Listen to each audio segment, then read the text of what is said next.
It's the Leading on Purpose podcast, helping leaders, teams, and organizations lead more intentionally, effectively, and with purpose.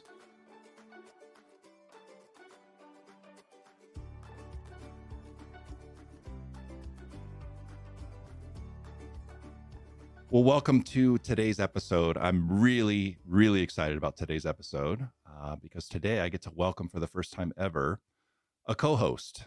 And this is an individual that is someone who's been really important in my life, a mentor for me, and just excited to spend some time with him on this podcast.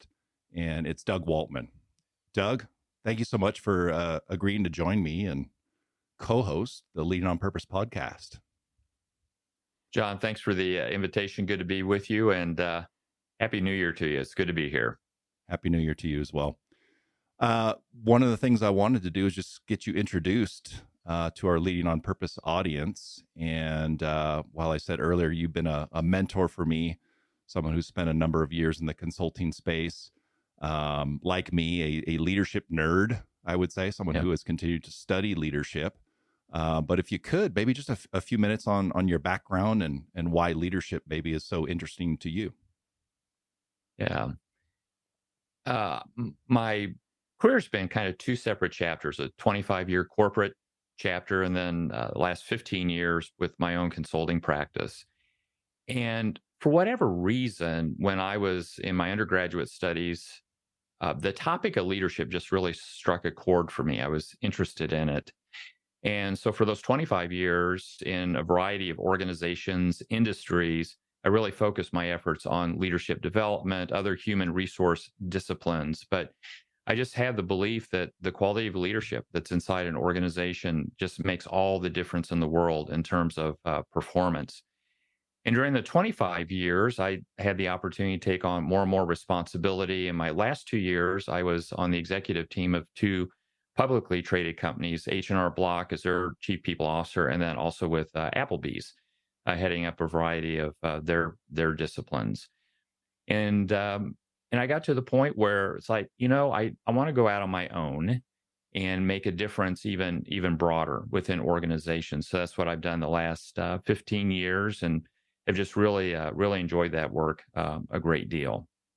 And one of the benefits of doing that work I found for my own development as a leader is you're so aware of everything that leaders need to do, ought to do, shouldn't do, that I just became real curious about myself as a leader and how I was showing up and the impact I was making for people. And that journey continues today. I'm still each and every day learning more about myself and just how you interact with other people, whether that be in a work environment, a volunteer environment, with your kids, with your spouse, whoever it might be.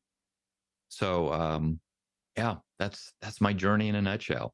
Awesome. Well, thanks for sharing that. And it's a story that I know, but always love hearing. And just again, so excited to have you here. I can't promise that I'll stop gushing over your impact on me. So sorry to our audience, but you're going to hear a lot about Doug's impact on me and my career and my journey.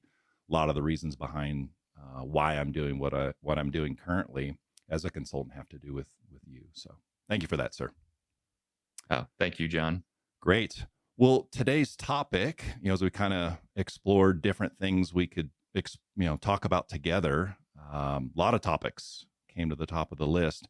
One that we spent a lot of time on, whether it was us co-facilitating, just having conversations about leadership, is a style of leadership called the coaching leadership style. And so I think we agreed, boy, if we got into that topic, who knows how long it could take, where it could go, because it is such a deep topic and a near and dear topic, I think, to both of our hearts. And so that's where we're going to start today, is with this coaching leadership style. And really, first out of the chute, I thought we'd spend just a few minutes from a theoretical perspective, just defining what do we mean when we say coaching? Because you say the word coaching out there, it can mean a lot of different things to a lot of different people. We want to level set with all of you on what we mean when we say the coaching leadership style. And so what I thought we would do first is just really provide the theoretical definition right out of the textbook, if you will, from Korn Ferry Hay Group. And this is one of their 6 leadership styles that they've identified in their research of leaders and organizations over the years. And so, really, out of the chute, primary objective that they define behind this coaching leadership style is that the primary emphasis is all around the long-term professional development of employees. And so coaching as a leadership style really focuses on the person and their potential, not necessarily on the task. Leaders who use the coaching style help an individual to identify their unique strengths and weaknesses and develop the skills and behaviors they need to achieve their professional aspirations. And then lastly, it says the leader helps the employee establish a development plan, provides ongoing support and feedback, and identifies growth opportunities. So that's a lot, but let's maybe start there. Doug, your reaction as I just even read that textbook definition of coaching. Yeah, John, there is an awful lot there. And I think as I listen to you read those words about the coaching leadership style, we're going to, in our conversation, even bring more clarity to what that looks like. I think for me, as I learned about the coaching leadership style, and as I've worked with leaders around their coaching leadership style, there's some unlearning that needs to happen when you hear the word coaching. Yeah. So you and I both are athletes. You perform at a higher level of athletics than I have. No Depends on the sport. Intended.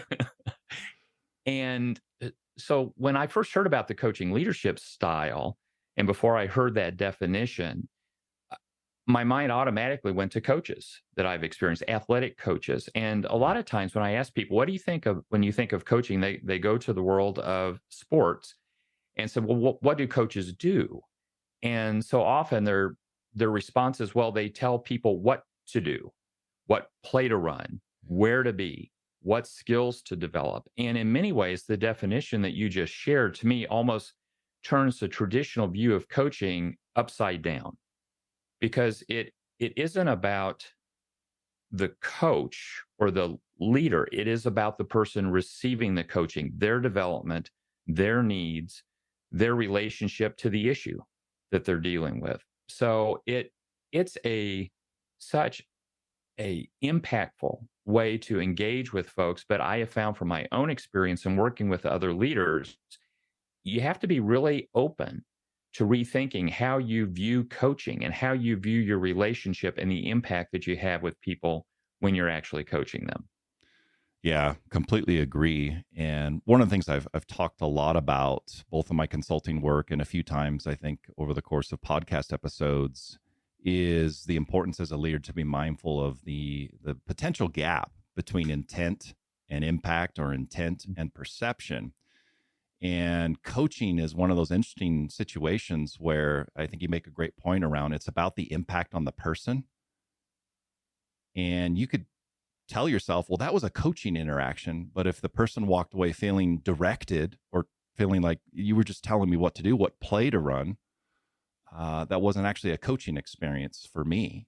It didn't add to my growth and development in the long term. I walked away very clear on the immediate task or objective, but not so much in terms of my long-term growth and my own capacity to maybe make decisions for myself. That was not impacted. Yeah, it's a great insight. And like in the definition you just mentioned, it talks about the development of the person. And I think sometimes when people think about providing development for folks, it's like, okay, what book could they read or what workshop could they attend? But the reality is the vast majority of development that any of us receive in the workplace comes from the experiences that we're having and the opportunity for us to try out new things, learn about ourselves. And a leader so uniquely positioned to create that kind of environment for a person where they feel as though they are gaining additional insights about themselves or their role or the business that they're in. So it's one of those things where it has to be about the person that you're coaching, and it doesn't mean, John, that there aren't times where leaders do need to be directive, Right. and Time tell and somebody place. what to do. So is if this is the first time anyone's heard of the coaching leadership style, please be clear. We're not suggesting, well, this is how you lead all the time. There are those situations for a variety of reasons where a leader needs to step in and say, you need to do X. Yeah. It could be a safety reason, it could be a compliance issue. Frankly, if somebody's really struggling in their performance and you've done all kinds of coaching, it's time to be a bit more directive. Yeah. But when the opportunity is right, and there's many of them where the coaching leadership style is appropriate, it's remarkable what a difference it can make for people. Yeah. Couple thoughts that came up as you were talking there. One is I think we're thinking of the coaching leadership style definitely in terms of the framing the leader has when they approach a situation, in terms of, okay, this is about the impact on the person, and being very mindful as a leader, as I said earlier, around the potential gap between intention and perception. How's this landing? Are they feeling growth and development through this conversation or this interaction or this opportunity that I'm providing them? But something that occurred to me as you're just describing that is the framing for the individual on the receiving end sounds like it's pretty important here as well.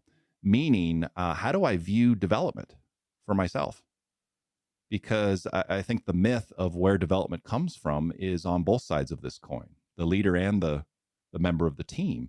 Meaning, yeah, it's not about the next seminar or workshop I'm signed up to go to. It's not around the next book I'm reading. Those are complements to my development, but where the magic happens, as you said, is really in the experiences that I go through over the course of the opportunity to do my work, perform my work. Yeah, it's a great point.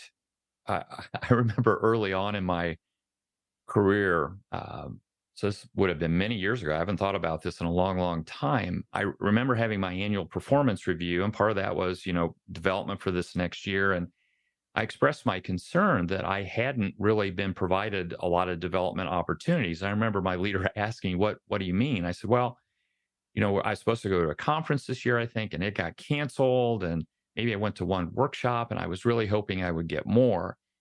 And he, this was one of the best leaders I ever worked for, in a very intentional, supportive way, because we just got done talking about all my accomplishments for the year. And he said, "Take a look at that list and let me ask you a question. What'd you learn about yourself this last year? How are you different today than you were a year ago as a result of accomplishing what you did?" And I really didn't know where he was going with that question. I just started listing out, well, in this one, I had to reach out to others in the organization to develop relationships to get this project done. Great. And I just went down the list. And before you knew it, John, it was just this beautiful laundry list of, I've grown in these particular areas, not through a book, not going through a workshop. And by the way, books and workshops are great. Yeah, Let me be I'm a clear big there. fan I'm of them not too, suggesting providing them. right, exactly. But I'll never forget that, because that was one of the first times, way before I knew about the coaching leadership style, that I had a sense, oh, that's how we grow and develop as human beings. And it's, how do we just improve our awareness around, what am I learning about myself? What gifts do I have? What development opportunities is this experience pointing out? So anyway, it is also, I love your thought around, for the person being coached, it's a reframing for them in terms of their development and how they're going to grow and develop in the future. Yeah. And maybe fodder for a whole other episode, but the importance of understanding and framing in your mind, how do we grow and develop? Because one of the things that is always been important to me, and I think you've done a nice job over the years of defining this for leadership groups and cohort style experiences I've seen you facilitate, which is grounding people in the concept of how actual growth and development occurs. And it's largely through not just the experiences. I don't get to just bounce around experience to experience and all of a sudden I magically learn. But I think what you're pointing to is that piece of reflection. And again, that's fodder for probably a whole other episode. But maybe for today's purposes, how can you, as the leader, when you're using the coaching leadership style, drive reflection? It's like, okay, you had this experience, and maybe while you were in it, you didn't view it as a development experience, but if we can reflect back on it together, could there be some learnings and insights there that contribute to your growth and development? Yes, it's for example, if listening to this podcast today is the first time you've ever heard the definition of the coaching leadership style, and you're still trying to come to terms with it and what it would look like. Let me just give a for instance. Let's say that you're a leader of an individual on your team, and you just sat in a presentation that they did for a group of people. And as you're listening to the presentation, whether you're writing it down or just mentally cataloging it, it's like, okay, here are the things that went well in the presentation. And then here's some things that maybe they could have done differently. And coaching is about, first of all, following up with the person. To coach, you got to be with a human being. And my old style, before I was really familiar with coaching, would have been, hey, let me share with you feedback on your presentation today. And I would generally lead with, here's what went well, but here's some of the things that if you'd done differently, I think would have increased your effectiveness in the presentation. And coaching is not that. Coaching is being in conversation with the person for their growth and development, asking them the question, talk to me about your experience today in that meeting. What excited you? What concerned you? What puzzled you? And then just listening to it. And John, when we coach that way and ask those questions, it gives you so much insight about where is that person in their development. Yeah. Sometimes when I use that approach, this person responds back, here's what went well, here's some things to change. It's like, oh my gosh, they not only knocked out the list of things I had, they noticed some things that I didn't even notice. On the other end of the spectrum, if you ask somebody that question and they barely have any observation or insight about their performance, that's instructive. Because now as a coach, as a leader, I'm thinking, okay, this person that I'm working with here, one of the things I need to muscle build with them is their ability to notice their performance and reflect on it. Yes. So again, this is that notion of you're turning coaching just totally upside down from what people would say. Well, a good coach would get with the person after the meeting and give them the critique and the list. It's like, no, that's not the coaching we're talking about. It's driving the insight and the understanding from the person without you as the leader having to do that for them. Yeah. Yeah. An important question that I coaching leaders on is who's driving in the conversation? Who's doing the driving? And so if you're wondering, how do I apply some of the content from today's episode in my conversations with my team? How do I coach more, use this coaching leadership style? That's one of the first questions to ask yourself is who is driving the conversation? Who's doing all the lifting? And if you're forcing the reflection, if you're telling them the insights they ought to have, if you're directing them on how to reflect on a particular experience, probably not really coaching. That's more of a directive style. So, John, and earlier you made the comment around it's not only reframing the understanding of coaching for the person doing the coaching, but the person receiving it. So one of the things that I've been challenged by in working with leaders on really leaning into the coaching leadership style and using it more is not appreciating the difference and the impact it can have on the people they're coaching. So for example, if you and I were in a relationship and over the years as I've been your leader, when you come to me with a problem and the dance step we've established with each other is I give you the answer.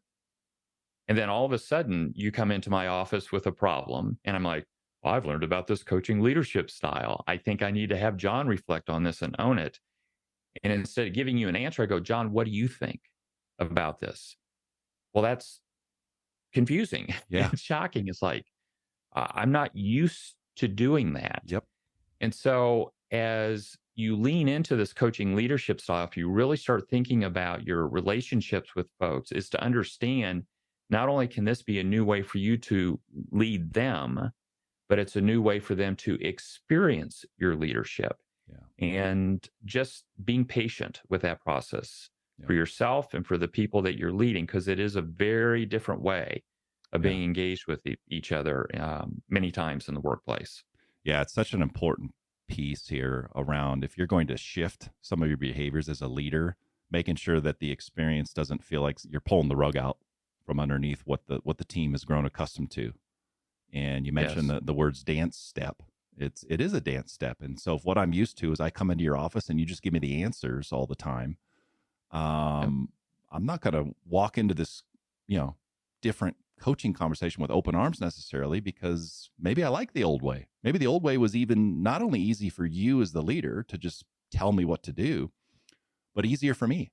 I can just walk in and get the answer I need, and on I go without even realizing there's a different way. Yeah. And so that dance step is such an important piece to reframe for both sides. Absolutely. Yeah.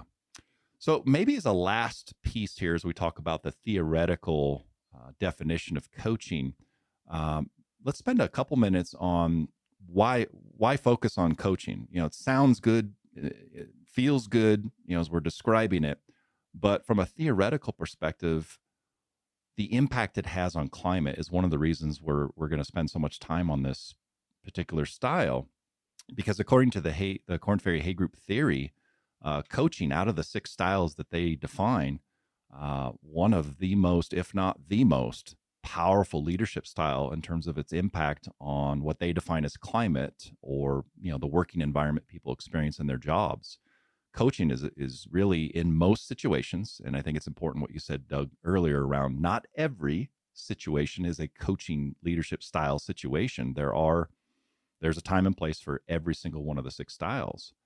But on balance, over time, what the Korn Ferry Hay Group theory would tell you is if you can lean into coaching often, will just lead to extremely positive climate or environment, which subsequently in their research leads to amazing results. Yeah. It's one of the reasons very late in my career, when I was first exposed to the research in the assessment process that you're mentioning, what really blew me away of all the leadership assessments I'd ever been involved in over the years, and there have been a lot, this was the first that to me had very conclusive evidence about the impact on results of a leader. And one of the things I remember that really caught my attention around the coaching leadership style and its impact on climate is that the level of engagement that comes from the coaching leadership style, and then a term that they use is discretionary effort. Yeah. So it's that above and beyond. You just find people that are more engaged, they're feeling appropriately challenged, they feel respected. It's a great relationship with their leader. That's when you start to see people go above and beyond in their efforts. They're not watching the clock, when it's 5 o'clock, I'm out the door. It doesn't even seem like a job. It's just something that they're very, very engaged in.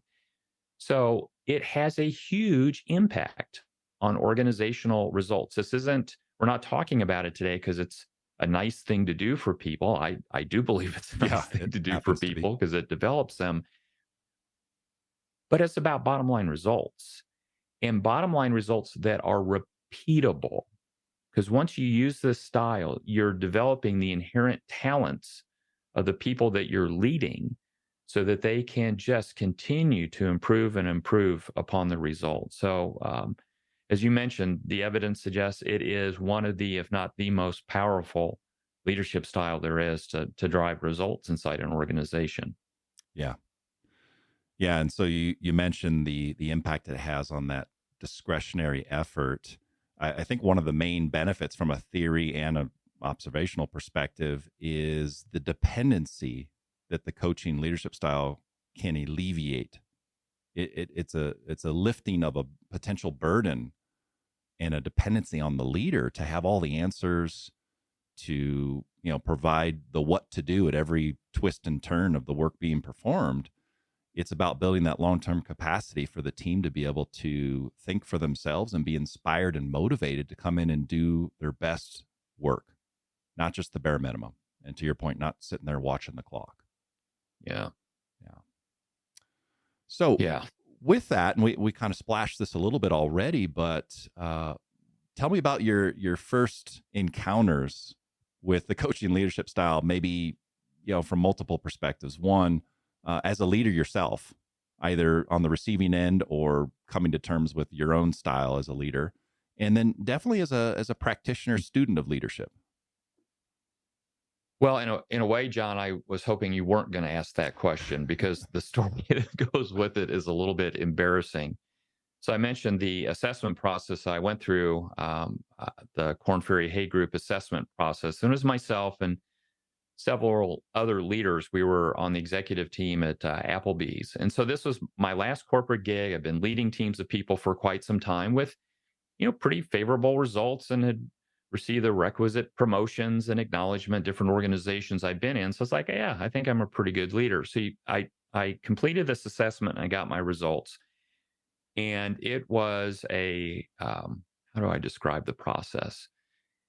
It was a sobering process. And it's Wow. not that it was void of things that I was doing well, but boy, it pointed out some things to me that I had very little awareness of how I was leading. And here was one of the big shocks.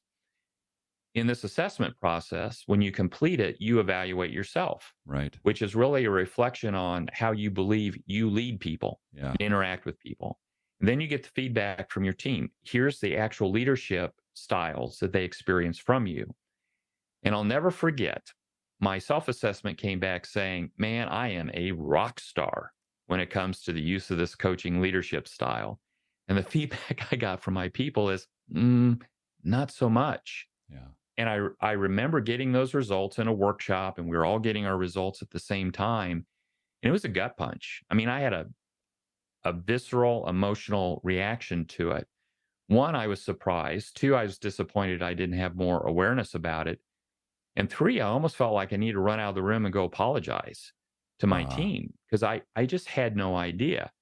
What the assessment indicated is even though I thought I was great at coaching, what I was really doing was what we've talked about earlier is giving people answers and directing their activity. And John, by the way, it all made sense because I found my work days getting longer and longer and longer. And the reason they were so long is I had become the answer person. Yeah. And so not only did I have my work to get done, but people were lined outside my door or they were in queue in my inbox and my email or whatever it would look like, or getting invited to all kinds of meetings. And so it was a wake up call for me. And I worked hard over the next year, really understanding the coaching leadership style better, being more intentional about using it. And then my follow up assessment a year later, I wasn't exactly where I wanted to be, but a lot of progress had been made. Yeah. And the last thing I'll share about kind of the happy ending to that story is my team noticed. Wow. I told them what I was working on. I asked them to help me be a better leader when it came to coaching. Yeah. And not only did my performance change, but their reaction to me and my leadership changed, and our results changed significantly as well. So it started out rough, started out really rough, becoming aware of this, but it was one of the most important development experiences I ever had in my life in terms of assessments and really getting clarity on how I truly was leading people and the impact I was having. Yeah. How about you? What was your experience? Yeah. I think for me, in role as a leader, my first encounter with the theory behind the coaching leadership style and what it was all about was actually being trained to facilitate on it. So before I had had a chance to get my hands on an assessment, take any stock in how I'm leading myself, I was on a team with some other individuals who were tasked with putting together a big conference with breakout rooms and all this. And one of the topics that we had to facilitate on was the definition of the coaching leadership style. So I was in this weird situation where I had to get in front of a group of a couple hundred people and define it for them and talk them through this the broader Korn Ferry Hay Group theory, but really define for them and arguably sell them on why they should use the coaching leadership style without really having any experience myself with it. So it's this really kind of awkward experience where I didn't get the chance to internalize it until I got back from that conference and started to examine my own leadership, because most of my focus lead up to that conference was I've got to be buttoned up in terms of the textbook definition of this theory before I get in front of this group. And so it was a weird way to kind of step into the theory without really starting with one of the pieces that I do want to talk to you about today, which is starting with self-awareness and examining how am I showing up. I didn't really get a chance to do that when I first encountered this theory and this leadership style. Now, shortly thereafter, I got a great opportunity to self-assess and and think about my impact. And unfortunately, shortly after that conference, I had to come to terms with my leadership because I had an individual who had put in their notice, their resignation. Mm. And this individual was graceful enough to offer me a kind of an exit conversation. And so we scheduled 30, 45 minutes together on this individual's last day. Unfortunately, I couldn't get them to, reverse the decision. They decided, they wanted to take a different opportunity with another organization. But sitting across from this individual, what I was faced with was the reality that I had a tremendous gap between intention and perception.